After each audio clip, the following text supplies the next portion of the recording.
Hey there, I'm Philip Molina, and I am so excited to finally have some Rogue One material to break down here. At the beginning of this year, I went out on a limb and I said that the only movie that might perform better than Captain America Civil War this year is gonna be Rogue One. And considering that the teaser trailer alone already has like 30 million views in just a few days, I think I might be right. And as you probably know, this is the story of how the Rebels got the plans for the original Death Star, and these are the events that kicked off our entire introduction to the Star Wars universe at the beginning of A New Hope. But this spin-off is pretty much all new characters, and while you might think that it's a pretty obvious story, spoiler alert, the Death Star plans do make it to Princess Leia, it's actually a completely unpredictable story because Star Wars canon for this time period was totally erased, and we kind of have no idea what's gonna happen to these people. Though I do have some guesses, but I will save those predictions till later. Let's get right into the trailer. State your name for the record. Jyn Erso. Forgery of Imperial documents, possession of stolen property, aggravated assault, resisting arrest. So right away we meet our Rogue One hero, Jyn Erso, played by Felicity Jones. You might remember her as the love interest in Theory of Everything, or more likely the girl that you thought was Zooey Deschanel in The Amazing Spider-Man. Not her. Now, while this character is technically brand new to the Star Wars universe, there are a lot of theories as to what connections she could have to people we do already know. That is a whole can of worms, and I'm gonna save it for later in the video. If you look closely, as Jyn is being escorted through the Rebel base, you can see she's handcuffed, and these handcuffs do show up again later, and I'll point them out in a few minutes. Also note this guy that's doing the escorting. I'm a little thrown off by the characters on his helmet because they aren't standard Arabesh, and if you know what this says, let me know, but this one character kind of looks like an upside down Arabesh letter P. Does that mean police maybe? Is this helping at all? Let me know if you know what that means. But moving on, throughout this sweeping shot, we realize that we're at a very familiar Rebel base, complete with X-Wings and little gonk droids. And what's cooler is that when you see the vine-covered stone walls, you put it together and you're like, oh, this is Yavin 4. And we're on the inside of the same Rebel base that we saw in A New Hope. Specifically, this is the Great Temple of Massassi. Massassi? I don't remember. So put together what we've got so far, and you've got an interesting question. Why does Jyn look like she's a prisoner on a Rebel base? Listening to the charges against her, you hear she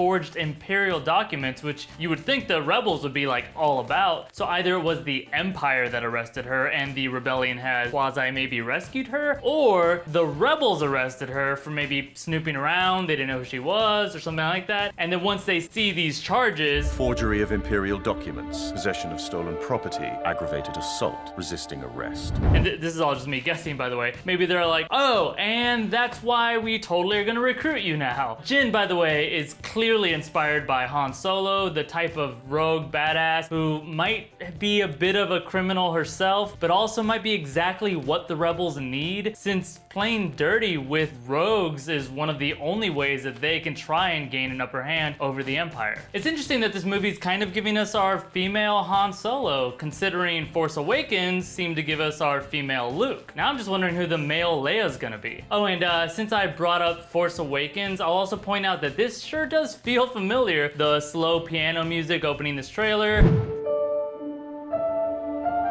just like the Force Awakens trailer.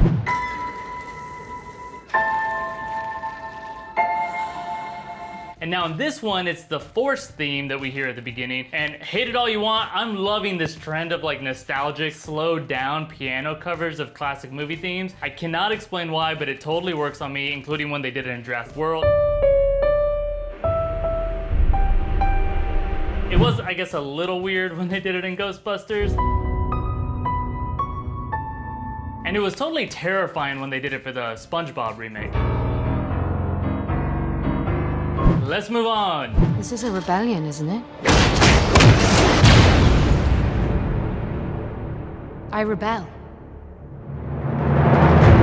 And And now this beaver-haired hottie. This is Mon Mothma, and she's someone who is so huge in the Star Wars universe, and yet your average fan doesn't totally remember her that well. At this time in the Star Wars timeline, Mon Mothma is a high-ranking leader in the rebellion, though technically she's a civilian, but that's nerdy to point out, so I'll keep going. She's gonna go on to eventually become the first chancellor of the New Republic, like way in the future, after a little Jawa has his day. But until then, she's helping the fledgling rebellion get things started. That makes a lot of sense because this same actress, Genevieve O'Reilly, played Mon Mothma in a deleted scene in Revenge of the Sith, the last of the Star Wars prequel trilogy, and there, along with some other senators who could tell that Supreme Chancellor Palpatine was insidiously crazy, she was part of the plan to form this rebellion. So she's like an OG founder of the whole thing. I also gotta call out how fantastic this casting is, because holy crap does she look exactly the same as the original Mon Mothma that we saw in Return of the Jedi. Many Bothans died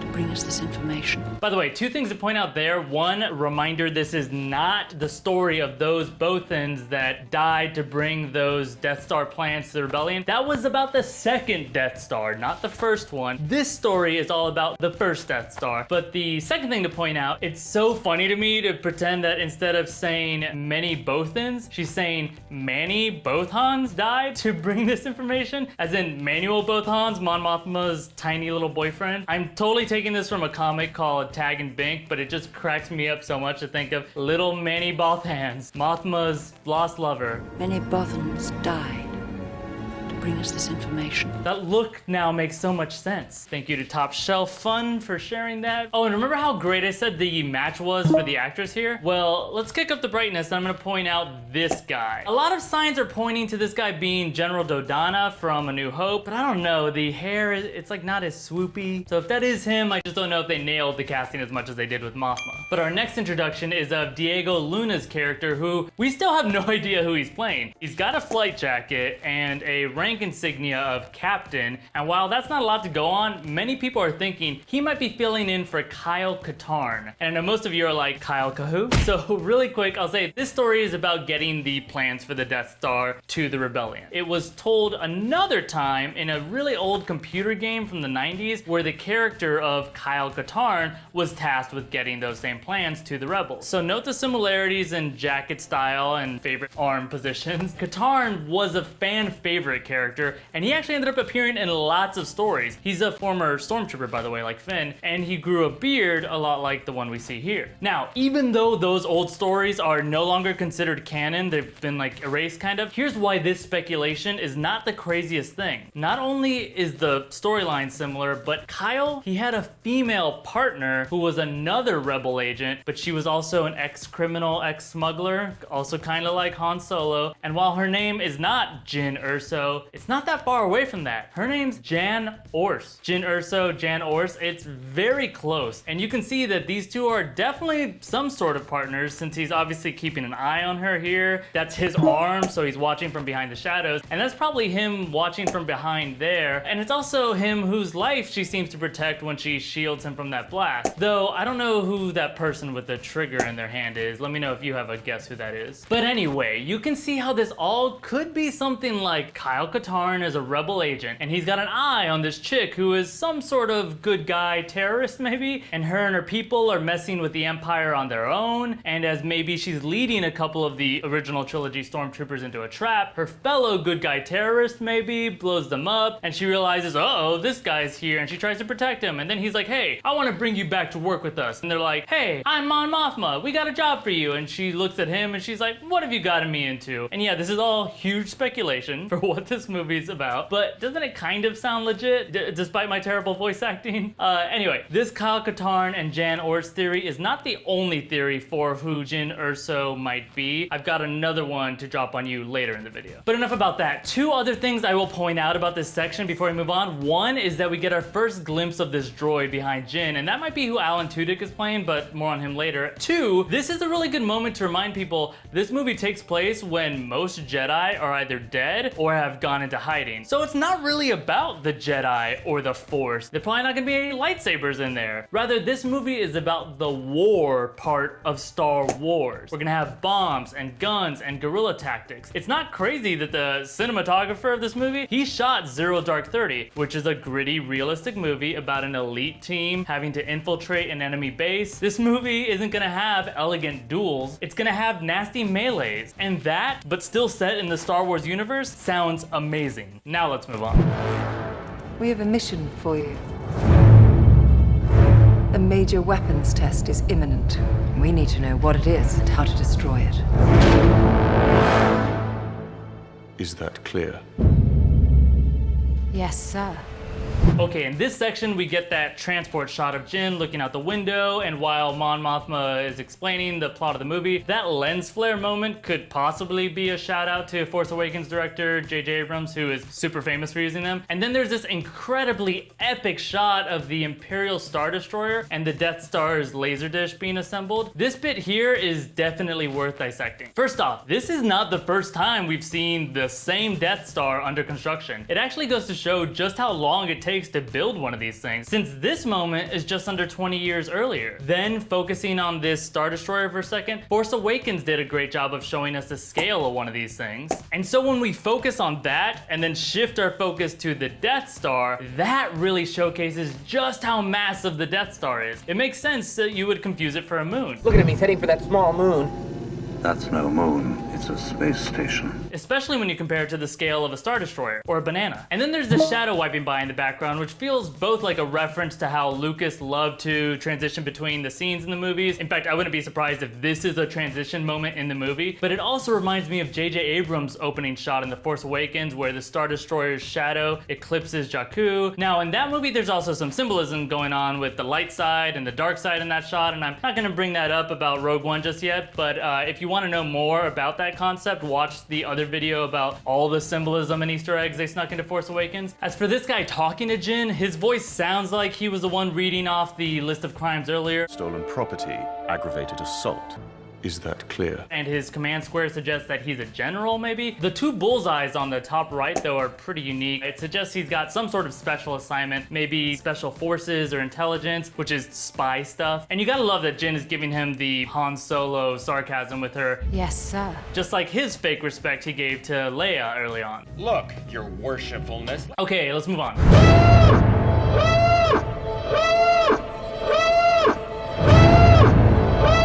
Okay, I know that was a short section, but there is so much to go over in just those few seconds. First off, here's where that siren kicks in, and it makes you feel uneasy as you watch the whole rest of it. A lot of people are claiming that it's the famous Star Wars Imperial siren sound that some people have as their ringtones, which is a pretty annoying ringtone, just so you know. But they think it's that sped up and the pitch is shifted. I think people are forgetting that's the exact same siren sound without any alterations that was used in A New Hope when the rebels were attacking the Death Star. We count 30 rebel ships, Lord Vader. Now, if using a siren in a trailer felt really familiar for some reason, you might be thinking of the pretty intense Prometheus trailer.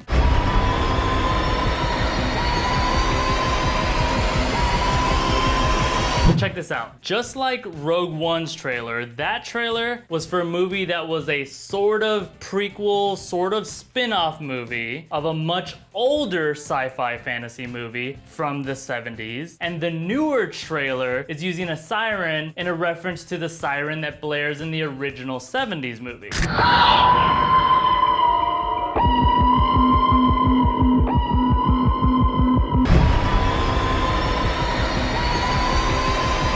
That's all exactly the same here, except now throw in the fact that Ridley Scott was never gonna make Alien until he was in a theater and was blown away by Star Wars. So it all comes full circle through a kind of annoying but creepy siren. Now, regarding the visuals of this section, we start with this shot that looks like it could have come directly out of A New Hope. Then we get this badass look at one of the villains in the movie, played by Ben Mendelsohn, and we don't know exactly who this is, but the insignia has most people thinking he's either an admiral or a Grand Admiral, which which would rank him even higher than someone like Grand Moff Tarkin, who, by the way, they might totally try to sneak into this movie somewhere. Clearly, he's a big deal on the Death Star, and this could be the same room that Tarkin eventually dies in. So it would just be really cool to see him come back. But also, regarding who this character is, well, the internet has a guess, and I think they're mostly basing it on the fact that there is another Star Wars Admiral that is a huge fan favorite and is also very fond of wearing white. It's a trap! No, not him. This guy's name is Admiral Thrawn. And even if you haven't heard of him, trust me, people love him. And that's pretty crazy because he's technically a bad guy. Now, yes, Thrawn is blue, but if you ignore that for a moment, let me tell you why this Mendelsohn character could very likely be based on him. Like I said, Thrawn is one of the most famous characters from the old Star Wars novels that, again, technically they're not canon, but this guy did so much for the Star Wars saga that they say he's one of the only reasons people stayed interested in Star Wars after the 80s. During the 90s, the Thrawn stories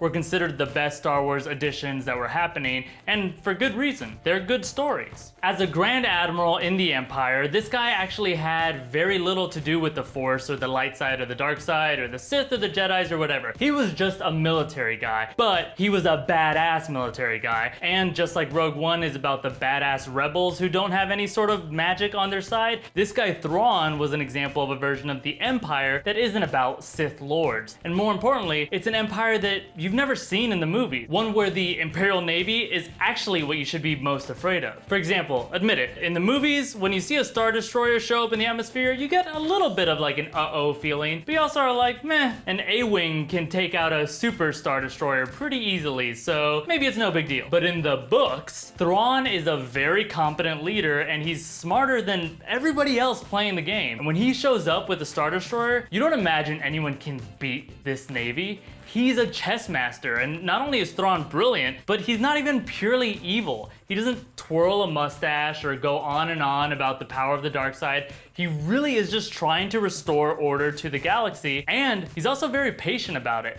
instead of choking people when they make mistakes. He's very protective of the lives of his men. Instead, he chooses to stay calm enough to think of a brilliant plan that spares his people's lives and still gets a strategic win. So we don't know if Mendelsohn's character is Thrawn, but he definitely could be inspired by him, which would be amazing. A non-bumbling, very threatening version of the Imperial Navy makes a lot of sense in a war movie. And take a look at Mendelsohn's blaster he's holding. Unlike previous Imperial leaders, he looks like he's willing to get down and dirty himself, and I think that might be about to happen here actually. And that means that this guy is definitely more of a badass than a lot of the officers we've encountered in the past. You have failed me for the last time. You aren't the man now, Admiral, yet. Okay, let's keep going. What will you do when they catch you? All right, if you look closely behind this masked figure, you'll see there is a beast of a man, or beast of a woman back there. But look at those freaking hands. He's got mountain hands. Also, let's enhance on this shrouded face. This guy's definitely up to something, I don't know what, but it looks like it. And his black eyes and his red skin. This could be a giant lobster. Okay, or probably not, but still, I don't want to be crust racist, but it would be really badass if that's a relative of Akbar's. But anyway, paying more attention to the floating tank thing behind him, we've got a glimpse of some new stormtrooper types on there. I'm guessing these are the rumored Scarab troopers. We see a little more of them later. And with that and the Shadow Trooper that we're about to see in a second, you might think, okay, how many different kinds of troopers are they about to add in this movie? And I will point out that it is actually a cool detail if you think about it, because this movie represents the Empire at the height of its power. Once A New Hope happens, everything's kind of downhill for them. And the Empire was only formed like 20 years earlier in Revenge of the Sith. So this is it. Like right before they debut their mega weapon, they're at max level bossness. It's kind of like how in the 90s we had the great economy and it made the .com bubble, and there were all these different kinds of .coms that were forming left and right, and nobody thought it would ever end. But then it all did, and then basically just Google survived, and that was like it. That's the Empire with stormtroopers. We're so rich, let's make all of the troopers, all kinds. Let's have a sand trooper and a shadow trooper and a rainbow trooper, and then boom, bubble bursts, and they're now like, oh, how about we chill on the number of types of stormtroopers we have. By the way, if you're too young to get this .com metaphor, just think of apps and social networks. That's the bubble we're in right now, and it's definitely a bubble. You just wait. It's gonna pop. Also, there's another reason why there are so many new trooper types. Those of you that watch our videos regularly know what I'm about to say, so say it with me. Toys. It's always about toys. Don't hate on toys though. They pay for badass movies. Watch my Perlmutter video to hear about how Mattel saved Marvel. But anyway, speaking of toys, here's another one that your parents are gonna have to buy, because this tank thing that they're riding in, it seems like a totally new Empire vehicle, but actually, if you really want to bankrupt your parents, have them search for the 1984 toy that I think this is based on. It's the AST-5 mini rig, and remember, if they don't find it still wrapped in the original box, they don't love you. Moving on, we get a glimpse of Forrest Whitaker's character, who doesn't have a name yet either. He's walking with a cane, and he's got this out-of-breath whisper thing going on. What will you do? If you notice, he's actually got an oxygen mask and tube as part of his outfit. I don't have any idea who this is, but my current best guess is a grown-up version of the kid from Malcolm in the Middle. A guy goes into a bar. And I'll get into what this character is talking about later. As I mentioned, now we've got these shadow troopers too, and they seem to be the ultra elite of the stormtroopers, almost like they're SEAL Team 6. By the way, if you remember, they were the elite team from Zero Dark 30 that I mentioned earlier, so it definitely could be really badass to see these troopers up against our rebel elite team, especially since I bet these will probably have good aim finally. Here, they seem to be investigating some sort of crash site or destruction, and yes, that's another moisture evaporator. We see the return of those handcuffs from earlier, but now on these rebel pilots. And again, it makes you wonder, are there only one kind of handcuffs in this universe? Which could totally be the case. Or does this mean that Jyn Erso was handcuffed by Empire troops before and then somehow ended up in the hands of the rebels anyway? I don't know, let me know what you think. Onward. What will you do if they break you? Okay, here we have Jyn and Diego Luna's character running away from someone in what looks like an underground subway station. I'm just saying, by the way, that these two look a lot like they are a certain pair of spy partners. But anyway, if you're wondering why something that looks like a subway station is in a Star Wars movie, keep in mind, the thing is the size of a moon. Of course they need some sort of metro line. Now, if you're wondering why it seems like such a kind of familiar subway station, that might be because you've been to London's Canary Wharf station. Notice the glass doors. Also check out the not so subtle way they covered up the Canary Wharf sign. Good job, guys. Also, two other things to note here. One, here's that droid from before again, but do you notice this backplate that he's rocking? It's got that same OII labeling that the Stormtrooper backplates do too. Star Wars nerd trivia moment. The original designers call this the Donut and Twinkies, but this implies that this droid was likely in service of the Empire and has somehow switched sides. And not to push the Kyle Katarn stuff on us too much, but in that game, Katarn has a lot of history with a droid that looks a lot like this. The only thing is that's 8T88 and he's not really a good guy, so that's not as good a fit, but still feels like Kyle Katarn. Also, from what I've heard about this droid, he is an evolutionary love child of the super battle droids from back in the day and the Eve droid from Jabba's palace. Oh, and the other thing I wanted to note here, do you see this? Could those be the Death Star plans? Maybe. It's too bad Star Wars doesn't have the cloud, because she could just be like, Mon Mothma, I'm texting you the Death Star plans. Okay, thanks, bye. Moving on past the Stormies and the Scarabs running, we get some action shots of Donnie Yen, and mark my words, I think this guy is gonna be the breakout badass from this movie. And that's even more impressive when you realize, I'm pretty sure he's blind. Like, look at the way he walks and fights with his eyes closed. There's also that poster of the whole cast, and he looks pretty freaking blind in there with his milk eyes. He reminds me a lot of Stick from Daredevil, but actually, here's a cool theory I have. What if he's ex-Imperial Royal Guard? The Royal Guard, or the Red Guard, they're the best of the best when it comes to the Imperial military. Their job is to protect the Emperor, so they're like the Secret Service meets ninjas. They're known for their red garb, and in fact, that could possibly be one of them in the background right there inspecting what looks like a crashed X-Wing. But anyway, Donnie Yen's character, he's got this red skirt-like thing that could be part of that old uniform. But even cooler, This bow staff looking thing he's using, that could be a vibro blade. That's the badass weapon used by the Imperial Guard. And now if this is all legit and I'm right, that would explain why all of these stormtroopers are kind of acting like, hey, maybe we don't need to fight this guy right now. Maybe, right? Like we can just talk this out? So obviously they're no match for him, but you know who I really want to see him fight? These guys. Again, they are supposed to be the more elite of the troopers, so a bunch of them against one of him, that could be a fair fight. If these blaster guns look kind of familiar to you, that's because you might be a huge nerd, but also because you might play Battlefront. They're the E11 rifles, except these guys added these barrel shrouds for some reason. I bet it's a really cool reason, but I don't know what it is. Also, this section takes place in a setting that we've never really seen before in Star Wars. Cancun, Mexico. Or probably not, but we've almost had no beaches in any of the movies, though yes, I'm aware that there have been like 2 that I can think of, but definitely not any that look like a beautiful vacation destination. They have palm trees here, though I know someone who would still probably hate this beach. I don't like sand. It's coarse and it gets everywhere. As for what they're blowing up here, there's lots of debate about whose ship that is, but no one can deny that there's a lot of similarities to Vader and Kylo's shuttle, so let's just guess that this thing might belong to the Grand Admiral from before, and we do see him a second later wading through water, though remember what I said about Thrawn? Notice how like chill and patient this dude is. Like look how he's just casually speed walking through the water toward the wreckage and all these dead troopers. I know that if getting the bottom of your cape wet is anything like when I get the bottom of my jeans wet, then that guy has like all the patience. I would be throwing the biggest tantrum. Like, oh, my cape is wet, I'm mad, it's gross now, it's sticky. Also, seeing a bunch of trooper bodies float in water, that's a really good example of knowing how to make things feel like war. War has casualties, and just like how we kind of felt something for a stormtrooper for the very first time in Force Awakens, now we're like, damn man, like war isn't good for either side. And that's pretty badass when you're having realizations like that have some real world connections about a Star Wars movie. This movie's gonna have so many layers to it. I love it. Let's wrap this up. If you continue to fight,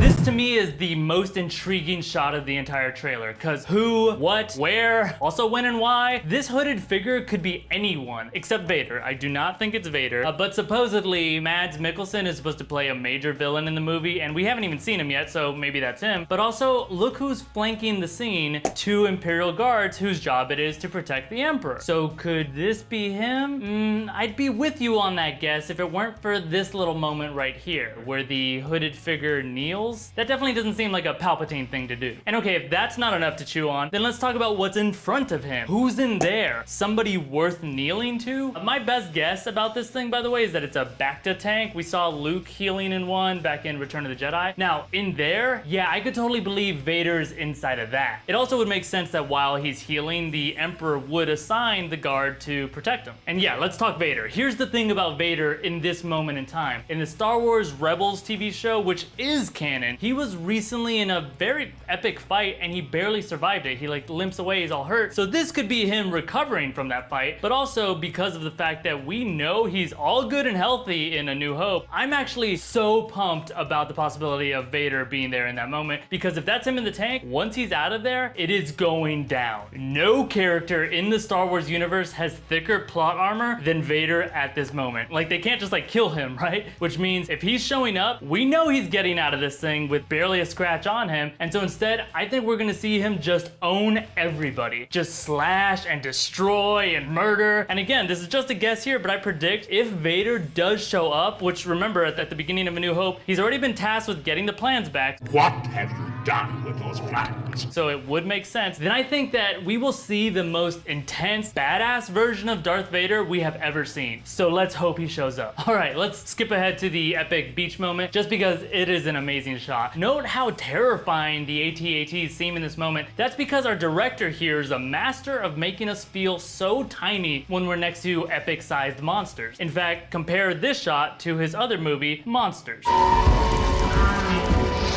Notice how he purposely keeps the camera at human height. It prevents us from getting any other view than this super intimidating one. Also, that movie even opens with a really similar scene to this where soldiers are taking on these huge beasts. Also, note the military training on display here where some of the rebels are running in a zigzag pattern, but overall, actually, just more note, these psychos are running toward the walkers. Except remember, they aren't Jedis. It's not like it's no big deal to run that way. Either they have balls bigger than Leroy Jenkins here, or they've also played Battlefront and they know that once you get to the backside of them, it's actually kind of easy to take them down. Oh, and for those of you that cringed when I said AT-AT and you're like, it's AT-AT. I've said it before. We contacted Disney once about this. Is it AT-AT or AT-AT? Good grief.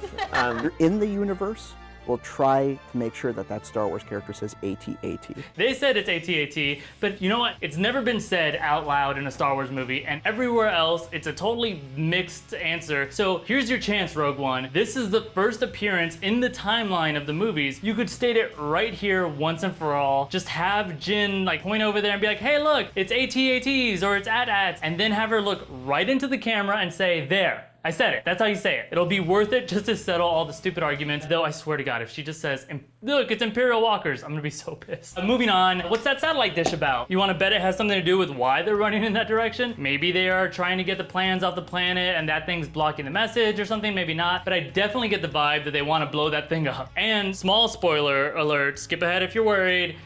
In that earlier scene, if that's the base of the satellite, then I'd say they're probably successful in blowing it up. And all right, the final shot of the trailer.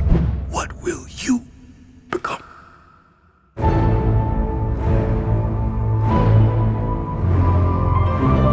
A lot of people are talking about this. We've got Jyn Erso doing her best Katniss Everdeen impression. She's wearing black Imperial armor that looks like TIE pilot garb. It's not actually a TIE pilot's outfit. And then we hear Forrest Whitaker. What will you become?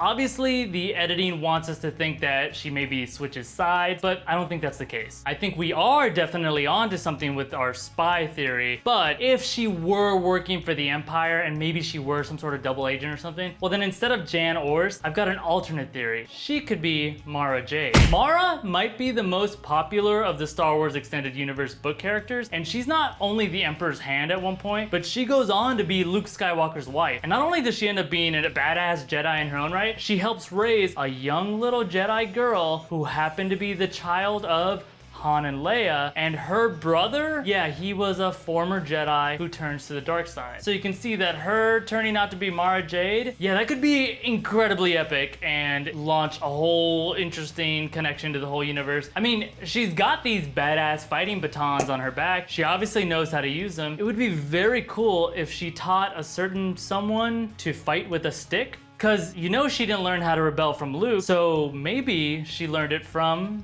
the Rogue One. But here's a major flaw in this theory. It's a teeny tiny little one. Jyn Erso, yeah, she could totally die. Like, way before Rey is even born. In fact, they could all die. The entire team. There is no reason we should expect anyone on this team to survive this movie. I know that's dark because there are heroes, but as far as we know at this point, we don't see them again after this. And when you have a movie where everybody knows technically how it's gonna end, the plans do make it to Leia, then how do you add drama to it? You make us fall in love with a bunch of characters, and then you make us squirm at realizing they all might die. It actually ends up being a brilliant move to avoid a lot of the existing Star Wars characters, because here, this will they even survive this movie feeling that we have, that is so rare. Because of course Luke is gonna survive, of course Rey is gonna survive, of course Han, well not Han, but you get my point. It's always so obvious. It's not often that we are extremely worried about the character surviving before we've even seen the freaking movie. And that right there is why I'm so stressed out already. December cannot come soon enough. I need to see this movie. Oh, and no, I didn't forget the cool thing that they did with the music here.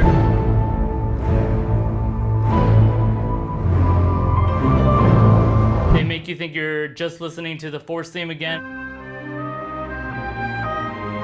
But underneath, they sneak in the Imperial March. And it just makes us question, what the hell is going on here? What side are people on? But also, while we're over analyzing the audio, did you hear the breath? There's a lot of debate here that right in the middle of the word become, what will you become?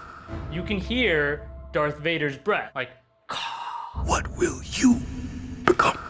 I'm actually not entirely clear. It's not just the asthma man's echoey voice. So actually, questions for you to chat about in the comments and rack your brain trying to figure out with me. 1, is that Vader's breathing there at the end? 2, do you think any of these characters are going to survive this movie? 3, do you think this is Jyn Erso as a version of Jan Ors? Or do you think she's Mara Jade? And is this guy Grand Admiral Thrawn? 4, who's in the back to tank and who's in the hood? At Jonat Lally thinks it could be Snoke. I don't know. Here's a random guess from me for who the hooded person could be. I don't think this is likely actually, but it would be so badass if it was Darth Maul. Yep, he did not die, but that is a long story for a different day. Question 5, what familiar characters are gonna show up in this movie? I know we talked about Vader, but what about Leia? This movie could theoretically transition directly into A New Hope, like just cut out the opening scroll. Leia's ship receives the plans, so will we see her? Or maybe hear her over a speaker? I for one am hoping we see Bail Organa because that dude was supposed to be very important in setting up the Rebel Alliance, according to that same deleted scene from Revenge of the Sith, and he's supposed to be on Alderaan when it blows up. So I would love to see him there on this planet and actually get to know this planet and these people before it gets blown up. We've actually only ever seen it for a few seconds in the last prequel. Okay, that is obviously a ton of stuff to figure out, so get to commenting. Or if you want to discuss these points with me, we can chat about it on my Twitter at FiMo or on my Facebook page, facebook.com/FiMoKnows. That's also, by the way, where I get the tweets and posts that you see show up in the video from those pages. As always, you can follow @NewRockstars on Twitter to keep up with our video schedule. And if you're aching for more Star Wars content, go watch our Force Awakens full movie breakdown. Watch it alongside the new Blu-ray maybe that you just got. I reveal all sorts of amazing things in there, so check it out while you watch the movie. All right, I am completely breakdowned out, so I will just have to see you next time. Have a good one. Bye.